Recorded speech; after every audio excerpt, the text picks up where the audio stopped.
Cümleten selamun aleyküm hanımlar. Diva Patik YouTube kanalıma hepiniz hoş geldiniz. Bugün birlikte dikişsiz iki şiş çok güzel bir patik yapacağız. Ben patiğimde mor, pembe, krem ve yeşil olmak üzere normal 4 tane patiklik ip kullandım. Ana rengim mor, diğer iplerimizden çok az gidiyor. İplerimi hemen şöyle bir kenara alıyorum. Şişlerim 3 numara hanımlar. Hemen modelimi göstereceğim. İşte modelimiz bu şekilde. Çok şık, çok güzel, ayağı saran, zarif bir patik oldu. Patiğimizin tabanı bu şekilde, topuk kısmı. Hiçbir yerinde hanımlar patiğimizin dikiş yok. Bu patik benim elimin ölçülerine göre 37, 38 ve 39 numara ayaklar için uyumlu oldu. Patiğimize bu yandan başlıyoruz. Sonra ön bölümlerini yapıp diğer kenarını ördükten sonra taban ve topuğu örerek patiğimizi bitiriyoruz. Evet, hemen birlikte başlayalım. Ana renk ipim olan mor ile başlayacağım. 22 ilmek olarak. Öncelikle şöyle ipimin ucunda şöyle küçük bir miktar ip bıraktım. Bu şekilde hanımlar 22 adet ilmeğimizi atacağız. Bakın 3 ilmeğim oldu. 4, 5, 6, 22 ilmeğimizi atıp gelelim. 22 ilmeğimi attım hanımlar. Hemen şuraya bir düğüm atacağım kenarına. Patiğimizde baştan sona haroşa örgü uygulaması yapacağız. Ben örgümüzün hem ön hem arka yüzünde düz örgü örerek haroşalarımı elde ediyorum. Kenar ilmeğini aldım.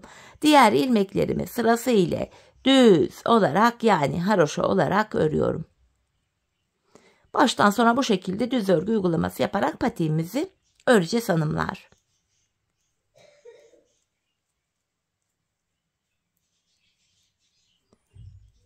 Sonuncu ilmeğimi de ördüm. Şimdi geri dönüyoruz. Geri döndüğümüzde ön yüzdeyiz. Ön yüzde olduğumuzu şöyle kabul ediyorum. Şu başlangıç ipimiz eğer sol taraftaysa ön yüzdeyiz demektir. Ön yüzde, bakın burada bir diş haroşamız oluştu. Buraya tamamen haroşaları devam edeceğiz, haroşa örmeye. Tekrar ön yüzdeyim. Ön yüzde ve arka yüzde ilmekleri düz örünce bir diş haroşa örmüş oluyoruz hanımlar. Tekrar ön yüzdeyim. İlmeklerimi düz örüyorum.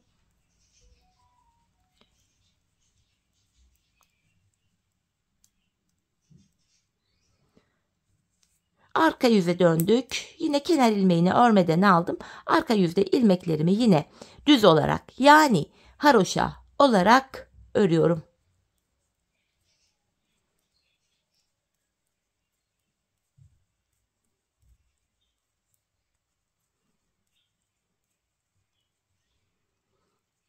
Şimdi geri döndük, ön yüzdeyiz. Bakın hanımlar, ön yüzde 2 diş haroşamız oluştu. Ben bu patiğimle şu kenara toplamda 17 diş haroşa ördüm. Benim ölçüme göre tam oldu. Şimdi size en olarak ölçüyü vereceğim. Bakın, hiç gerdirmeden, esnetmeden olduğu gibi. Patiğimizin en ölçüsü şöyle, bakın 8,5 santim. Boy ölçüsünde 17 diş haroşamı ördükten sonra sizlere vereceğim hanımlar. O aşamada sizler artık 17 diş haroşamı yaparsınız. 19 mu 15 mi, ölçüye göre kararı verirsiniz. Şimdi ben bu 17 diş haroşamı tamamlayacağım. Geleceğim, ardından buluşalım. Evet hanımlar, buraya toplamda 17 diş haroşamı ördüm geldim. 17 diş haroşam kaç santim olmuş, hemen onu da göstereceğim. Bakın şöyle ucundan itibaren tutarak ölçüyorum, 7 santim. Bunun böyle kısa gibi göründüğüne bakmayın hanımlar. Bakın haroşa örgü böyle esnek oluyor. Ölçünüzü artık buna göre ayarlayabilirsiniz. Şimdi bu desenimizi yapacağız. Bu desenimiz toplamda 17 sıradan oluşuyor bir tanesi. Şimdi modelimizin birinci sırasını yapacağız hanımlar. Modelde birinci sıramız. Kenar ilmeğimle birlikte toplam 10 ilmek mor örüyorum. 3, 4, 5, 6, 7, 8, 9, 10. Ardından yeşilimi ekleyeceğim. 6 ilmek yeşil öreceğim. Şu birinci yeşil ilmeğim. Hemen yeşilimin ucunu da mor ipime bağlıyorum. Patiğimiz sökülmesin diye şöyle 2 tane düğüm attım. 6 ilmek yeşil öreceğim. Şu ikinci yeşil ilmeğim. Şu 3, 4, 5, 6. Kenarda 6 ilmek kaldı. Bunu örmeyeceğiz. 6 yeşilden sonra geri dönüyorum. Bu aşamada arka yüzde hanımlar ilmeklerimizi gördüğümüz renklerle haroşa öreceğiz. Yine ilk ilmeğimi de düz ördüm. Yeşil ilmeklerimi yeşil ipim ile örüyorum. Bakın mor ilmeklerime geldim. İpimi aradan geçirerek yeşilimi arka yüzde bıraktım. Renk geçişlerinde ipleri arka yüzde bırakıyoruz. Sonra mor ipimi aldım. İlmeklerimi mor ipim ile örüyorum. İlmeklerimizi arka yüzde gördüğümüz renklerle örüyoruz. Tekrar ön yüzdeyiz hanımlar. Modelde ikinci sıramız. Bu sıramızda da 9 ilmek mor öreceğim. Kenar ilmeğim 1, 2, 3, 4, 5, 6, 7, 8 ve 9. Şöyle çaprazlamasını alıyorum. Bakın yeşilimi morun altından geçirerek aldım. Kenarlarda delik görüntü oluşmasın diye. 9 mordan sonra yine 6 ilmek yeşil örüyorum. 3, 4, 5 ve 6. 6 yeşilden sonra tekrar geri döndüm. Yine ilk ilmeğimi örüyorum. Yeşil ilmeklerimi yeşil ipim ile, mor ilmeklerimi de mor ipim ile örüyorum. Bakın yeşillerimi ördüm. Yeşilimi arka yüzde bıraktım. Mor ipimi aldım. Mor ilmeklerimi mor ipim ile örüyorum. Arka yüzde ikinci sıramızı böylece tamamlamış olduk hanımlar. Geri döndüm, ön yüzde modelde 3. sıradayız. Bu sıramızda 8 ilmek mor öreceğim. Şu kenar ilmeğim 1, 2, 3, 4, 5, 6, 7, 8. Çaprazlamasına şöyle yine yeşilimi aldım. 6 tane yeşil örüyorum. 2, 3, 4, 5, 6. 6 yeşilden sonra geri döndüm. Yine ilk ilmeğimi örüyorum. Yeşil ilmeklerimi yeşil ipim ile ördüm. Yeşilimi şöyle arkada bırakıp morumu alıyorum. Bakın çaprazlamasını alıyorum iplerimi burada. Mor ilmeklerimi de mor ipim ile örüyorum hanımlar. 3. sıramızı da burada tamamlamış olduk. Geri dönüyorum hanımlar. Ön yüzde ve modelimizde 4. sıradayız. Bu sıramızda şöyle pembe ipimizi de hazırlayacağım. 7 ilmek mor öreceğim. Şu kenar ilmeğim 1, 2, 3, 4, 5, 6, 7. 7 morumu ördüm. Şimdi pembemi ekliyorum. 6 tane pembe öreceğim bu defa. Şu birinci pembe ilmeğim. Pembemizin de şöyle ucunu düğümleyeceğim hanımlar şuraya. Her eklediğimiz yeni ipte düğüm atmayı unutmayalım. Patiğimiz sökülmesin. 6 ilmek pembe öreceğim şimdi buraya. Şu ikinci pembe ilmeğim. 3, 4, 5, 6. 6 pembeden sonra geri dönüyorum. İlk ilmeğimi yine ördüm. Yine arka yüzde ilmekleri gördüğümüz renklerle örüyoruz. Yeşilimiz beklesin. Şimdi pembeyi kullanacağız çünkü. Bakın pembemi arkada bıraktım. Mor ipimi alıyorum. Mor ilmeklerimi mor ipim ile örüyorum hanımlar. Şöyle düzeltelim burayı da. Modelde 4. sıramızı da tamamlamış olduk. Geldik 5. sıramıza. 6 ilmek mor öreceğim 5. sıramızda. Kenar ilmeğim 1, 2, 3, 4, 5, 6. Pembe ipimi alıyorum. 6 tane pembe öreceğim. 1, 2, 3, 4, 5, 6. Tekrar geri dönüyorum. Yine arka yüzde ilmeklerimi gördüğüm renklerle haroşa öreceğim. Pembe ilmeklerimi ördüm. Pembemi arkada bırakıp morumu alıyorum. Kalan 6 ilmeğimi de mor ipim ile örüyorum hanımlar. Şimdi geri döndüm, ön yüzde modelde 6. sıradayım. Bu 6. sıramızda yine 6 ilmek mor öreceğim. 6. sıramız şu ikinci ilmeğim. 3, 4, 5, 6. 6 mordan sonra pembemi alıyorum. Bu defa 5 tane pembe örüyorum. 1, 2, 3, 4, 5. Geri dönüyorum. Yine arka yüzde ilmeklerimi gördüğüm renklerle haroşa örüyorum. Şöyle morumu da aldım yine.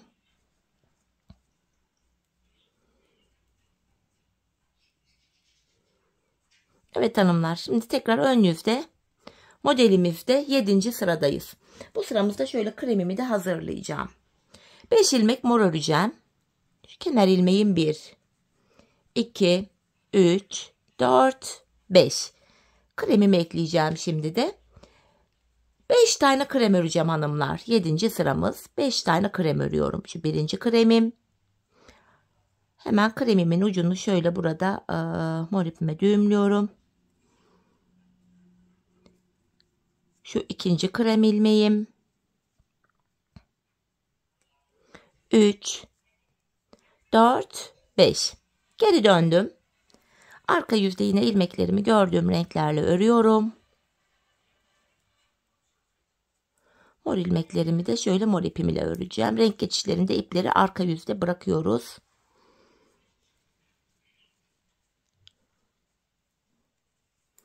Şimdi geri döndüm. Tekrar ön yüzdeyiz. Modelde 8. sıramız. 4 ilmek mor örüyorum.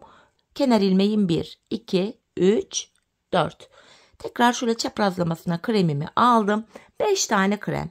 1, 2, 3, 4, 5. Geri dönüyorum. Yine arka yüzde ilmeklerimizi gördüğümüz renklerle örüyoruz hanımlar. Şöyle. Tekrar morumu aldım. 4 ilmeğimi mor ile örüyorum. Tekrar ön yüzdeyiz. Modelimizin hanımlar şöyle ilk yarısını bitirdik. Tam orta bölüme geldik. Bu aşamada yani 9. sıramızda ilmeklerimizin tamamını mor ile öreceğiz. İlmeklerin tamamı mor olacak. Bu şekilde. Şimdi hanımlar bir diş mor örmemiz gerekiyor. 22 ilmeğimizin tamamını sıra sonuna kadar ön yüzde haroşa örelim. Arka yüzde tekrar 22 ilmeğimizi haroşa olarak örüp ön yüzde buluşalım. Evet hanımlar. Bakın bir diş haroşamı ördüm ve geldim mor ipim ile. 9. sıramızı yapmış olduk böylece. Şimdi 10. sıradayız. Bu sıramızda 4 ilmek mor örüyorum. Kenar ilmeğim 1, 2, 3, 4. Alttan şu kremimi alıyorum. Kremi alırken hanımlar alttaki şu 2 tane renkli ipi de kremin üzerinden atlatarak yakınlaştırdım. Buraya 5 tane krem örüyorum. 1, 2, 3, 4, 5. Geri dönüyorum. İlk ilmeğimi örerek başladım. Yine arka yüzde ilmeklerimizi gördüğümüz renklerle örüyoruz hanımlar. Krem ilmeklerimi krem ipim ile ördüm. Hemen şuradan şöyle morumu alıyorum. Çaprazlamasına kremin altından üstünden şöyle geçirerek 4 mor ilmeğimi mor ile örüyorum. 10. sıramız böyleydi. Şimdi geri dönüyorum. Ön yüzde 11. sıradayız. Şimdi bu sıramızda 5 tane mor öreceğim. Kenar ilmeğim 1, 2, 3, 4, 5. Tekrar şöyle krem ipimi alıyorum. 5 tane krem örüyorum. 2, 3, 4, 5. Geri döndüm. Tekrar arka yüzde ilmeklerimi gördüğüm renklerle örüyorum. 5 mor ilmeğimi de yine mor ipim ile öreceğim şöyle.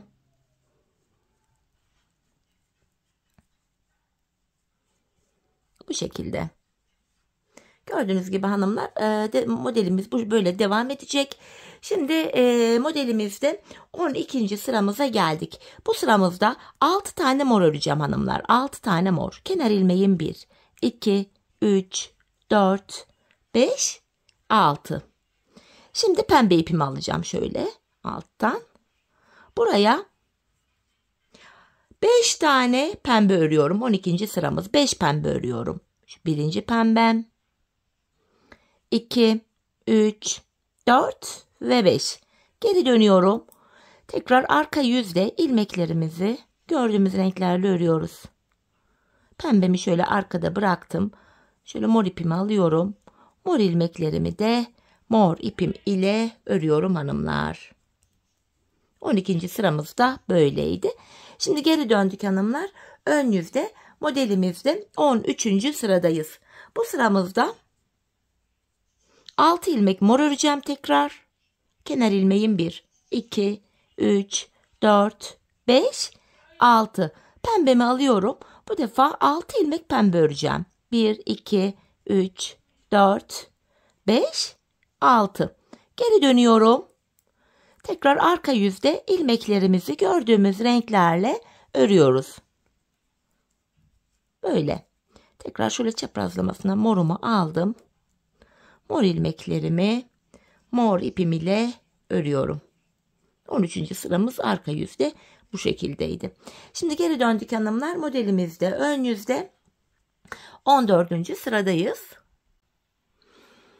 Bu sıramızda da 7 mor 6 pembe öreceğiz. Kenar ilmeğim 1, 2, 3, 4, 5, 6, 7.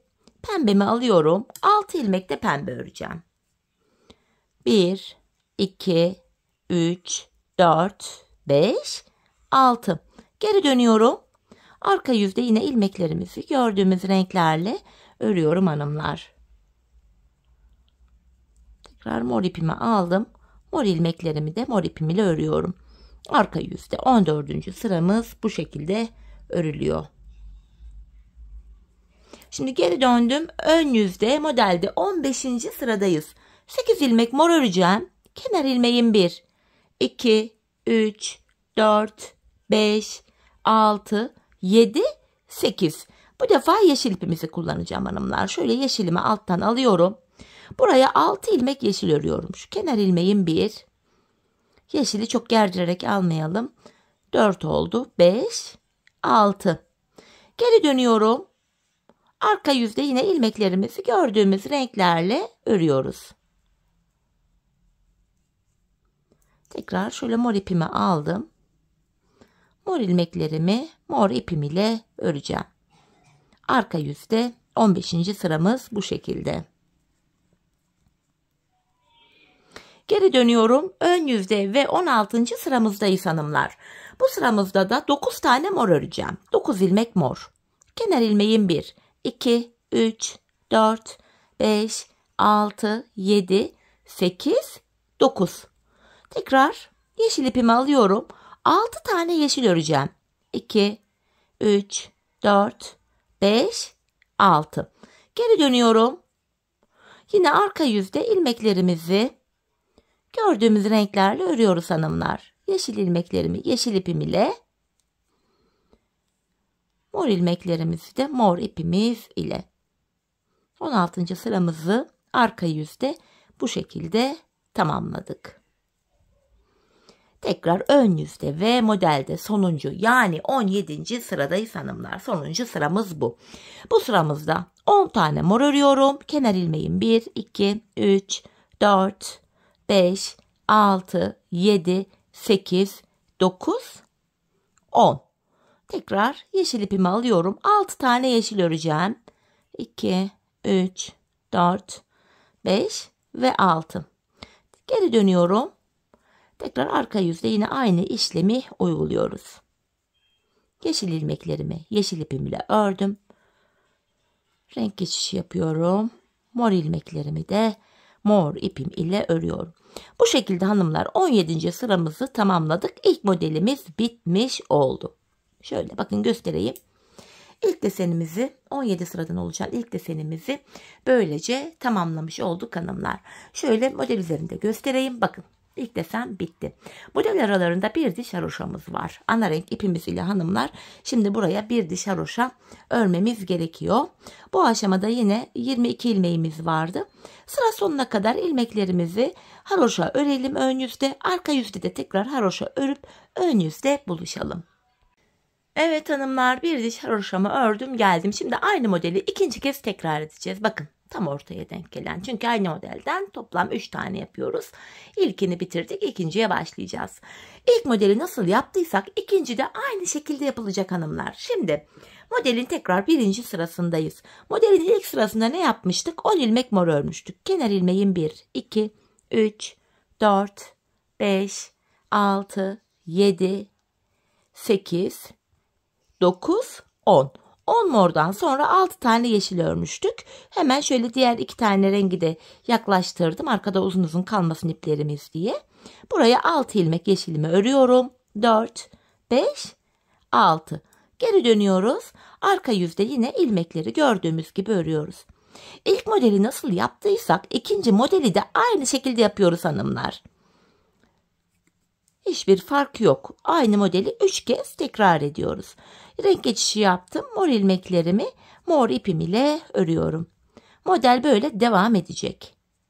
Şimdi geri döneceğiz. Ön yüzde ikinci sırayı yapacağız. Alttaki modele bakarak yapamayanlar varsa da videoyu biraz geri alarak ilk modelin aşamalarını takip ederek ikinci modeli ve üçüncü modeli yapabilirsiniz. Zaten her sırada belirttim. Birinci sıramız, ikinci, üçüncü, beşinci, 10. 17. diye hepsini tek tek söyledim.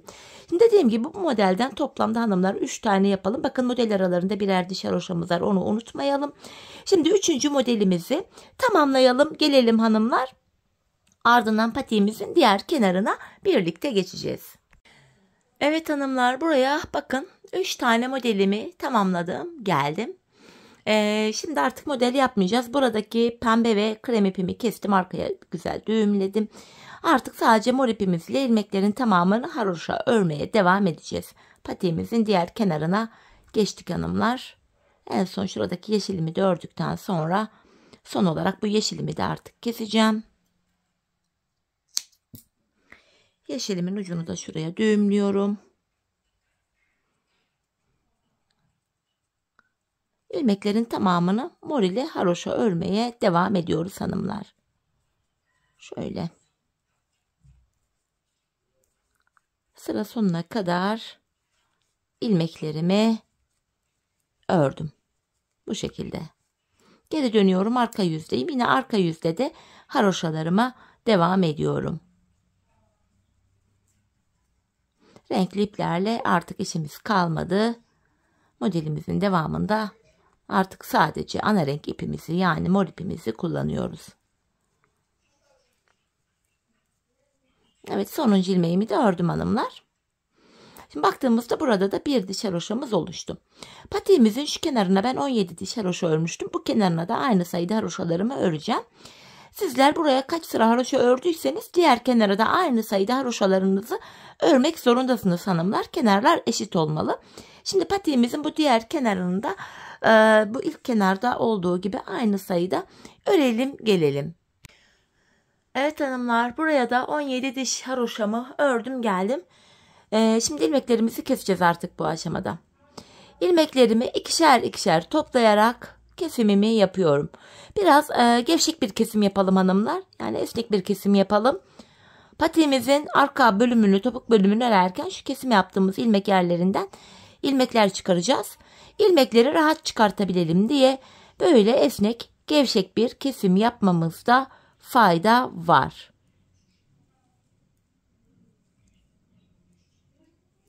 Bu şekilde ilmeklerimizin tamamını kesiyoruz. Son bir ilmek kaldı. Onu da kestim. Şuraya 2 tane de zincir atıyorum. İpimi kesiyorum. Evet hanımlar, patiğimizin bu bölümünü bitirdik. Şimdi tabanımızı öreceğiz. Ön yüzde hemen şu kenardan başlayarak kenar ilmek yerlerinden ilmekler çıkaracağız. Ben bu aşamada yine 3 numara bir tık uzun şiş kullanacağım. Dileyen bu bölümü misinalı şişlerle de yapabilir. Hemen bakın, kenar ilmek yerlerine, ilk kenar ilmek yerine hemen ilmeğin iki kanadına birden girerek şuradan ilk ilmeğimi çıkarıyorum. Sırasıyla böyle kenar ilmek yerlerine girerek ilmek çıkaracağız. Şöyle bakın, ilkini çıkarttım. Şu ikinci ilmeğim, hemen ikinci ilmekten sonra şu ucu düğümleyeceğim buraya. Bu şekilde ilmekler çıkaracağız kenar ilmek yerlerine girerek. Şu üçüncü ilmeğim, şu dördüncü ilmeğim, şu 5, 6, 7, 8, 9, 10. Bu şekilde ilmekler çıkaracağız hanımlar. Diğer uca gelene kadar, bu şartlarda ben toplamda diğer uca kadar 87 ilmek çıkarttım. Siz şuraya haroşa sayılarını fazla yaptıysanız ilmek sayısı fazla olacaktır. Eksik yaptıysanız az olacaktır. Bu tamamen ölçülere göre ilmek sayısı 3-5 ilmek farklılık gösterebilir. Dediğim gibi ben diğer uca kadar toplam 87 ilmek çıkarttım. Şimdi diğer uca kadar ilmeklerimizi çıkaralım gelelim. Evet hanımlar, diğer uca kadar toplamda 87 ilmeğimi çıkarttım geldim. Şimdi geri dönüyorum, arka yüzdeyiz şimdi. İlmeklerimizi haroşa öreceğiz. Kenar ilmeğini alıyorum. Sırasıyla ilmeklerimi haroşa, yani düz olarak örüyorum. Bu şekilde ilmeklerin tamamını örüp gelelim. Sıra sonuna kadar ilmeklerimi ördüm. Şimdi ön yüzdeyiz. Artık burundan başlayarak tabanımızı yapacağız hanımlar. Patiğimizin burun kısmına, yani şu bölüme 7 ilmek olarak başlayacağız. Yanlardan birer birer ilmek alacağız. Orta bölümde 15 ilmek olana kadar. Sonrasında 15 ilmek olarak tabanımızı keseceğiz. Patiğimizin burnuna 7 ilmek olarak başlayacağız demiştim. Şişimizde 87 ilmek var. 7 ilmek burun kısmına ayırınca geriye 80 ilmek kalıyor.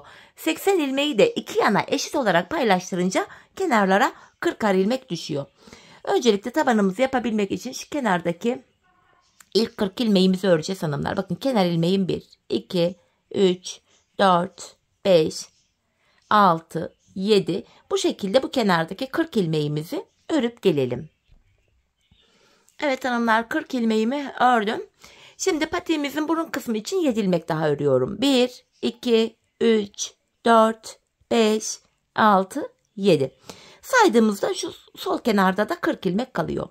Şimdi 7 ilmekten sonra geri dönüyorum hanımlar. Bu aşamada ipimiz hep karşıda olacak ve ilk ilmeği örmeden alacağız. 7 ilmeğimi öreceğim. 2, 3, 4, 5, 6, 7. Buruna ayırdığımız 7 ilmeğimizi arka yüzde yine ördük. Tekrar geri dönüyorum. Buraya 7 ilmek ile bir diş haroşa örmüş olduk. Şimdi yanlardan birer birer ilmek alacağız. Orta bölümde bu 7 tane olan bölümde 15 ilmek olana kadar. Bakın yine ipim karşıda. İlk ilmeği örmeden aldım. 7 ilmeğimi öreceğim. Şu 4. ilmeğim 5, 6, 7. Bir ilmek de yandan alarak örüyorum. Ortada 8 ilmeğim oldu. Geri dönüyorum. İpim karşıda, ilk ilmeği örmeden aldım. 8 ilmeğimi öreceğim. 4, 5, 6, 7, 8. Bir ilmek de yan taraftan örerek ortaya ekliyorum. 9 oldu. Geri döndüm. Yine ön yüzdeyiz. İlk ilmeği örmeden aldım. 9 ilmeğimi örüyorum. 4, 5, 6, 7, 8, 9. Bir ilmek de yandan alarak ortaya ekledim. 10 etti. Geri dönüyorum.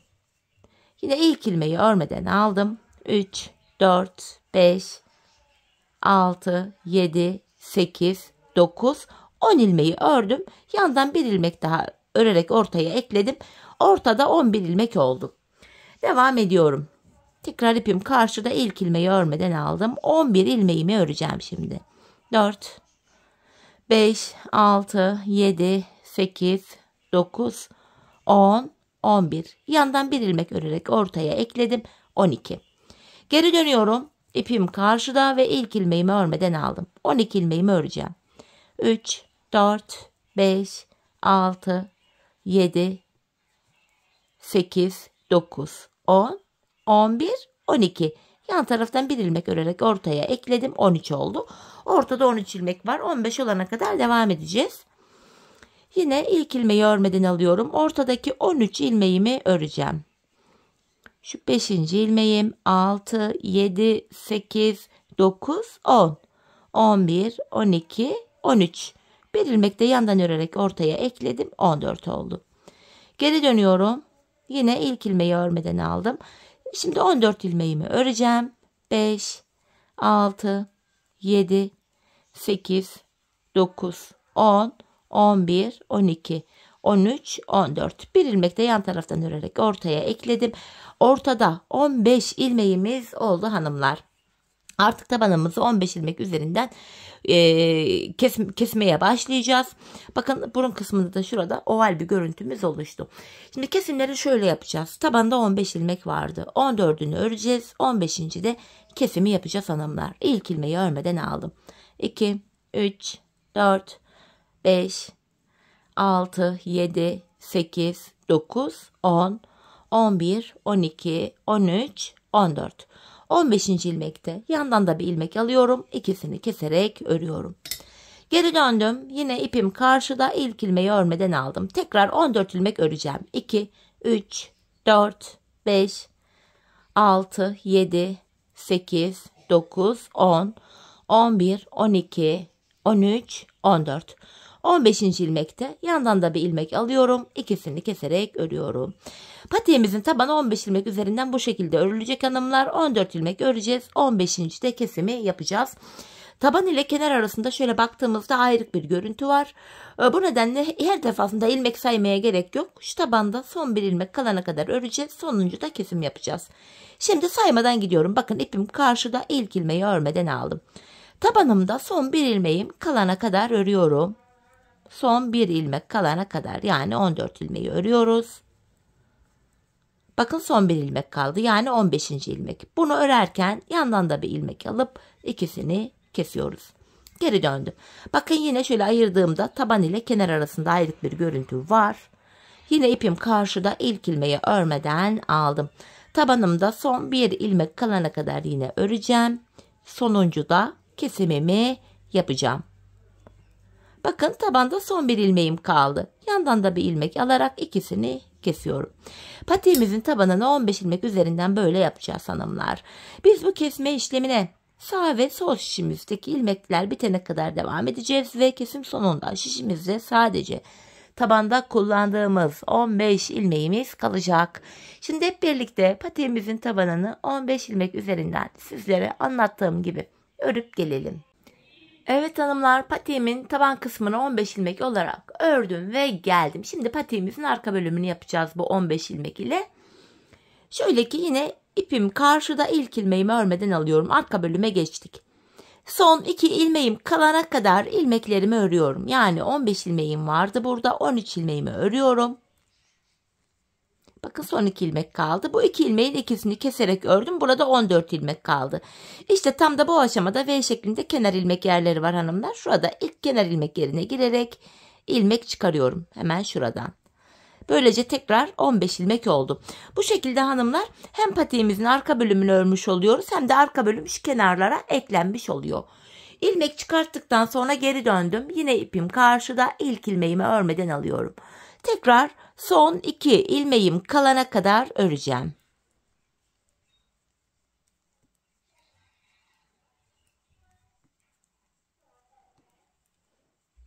Bakın son 2 ilmeğim. İkisini kesiyorum. Geri döndüm. Ve hemen şuradaki kenar ilmek yerine girerek ilmek çıkarıyorum. Tekrar 15 ilmeğimiz oldu. Patiğimizin arkası bu şekilde yapılıyor. Son 2 ilmek kalana kadar örüyorum. Son 2 ilmeği kesiyorum ve sıradaki kenar ilmek yerinden ilmek çıkarıyorum. Bakın yine son 2 ilmeğimi kestim ve sıradaki kenar ilmek yerine ilmeğin iki kanadına birden girerek ilmeğimi çıkarttım. Geri dönüyorum. Yine ipim karşıda, ilk ilmeği örmeden aldım. İlmeklerimi örüyorum. Bu şekilde hanımlar. Arkasında yapacağımız işlem bundan ibaret. Bakın son 2 ilmeğimi kestim. Bu sağ kenarda ilmek çıkartırken kolay oluyor diye böyle ön yüze dönüp böyle çıkarıyorum. Burada da sıradaki kenar ilmek yerine girip ilmeğimi çıkarttım. Patiğimizin arkası bu şekilde yapılacak. Biz bu işleme son kenar ilmek yerlerine gelene kadar, yani şuraya ve şuraya gelene kadar devam edeceğiz. Şimdi hep birlikte patiğimizin arka bölümünü bu şekilde tamamlayıp gelelim. Evet hanımlar, son kenar ilmek yerlerine gelene kadar patiğimin arka bölümünü ördüm geldim. Artık ilmeklerimizi keseceğiz. Şöyle ikişer ikişer toplayarak ilmeklerimi kesiyorum. Bu şekilde. Dilerseniz tığ ile de kesim yapabilirsiniz hanımlar. Hatta tığ ile daha da kolay oluyor. Şöyle göstereyim hemen, bakın. Elinize uygun bir tığ ile yapabilirsiniz. Tığ numarası çok da önemli değil. Bakın, ilmeklerimi tığım ile ikişer ikişer toplayarak kesiyorum. Şöyle.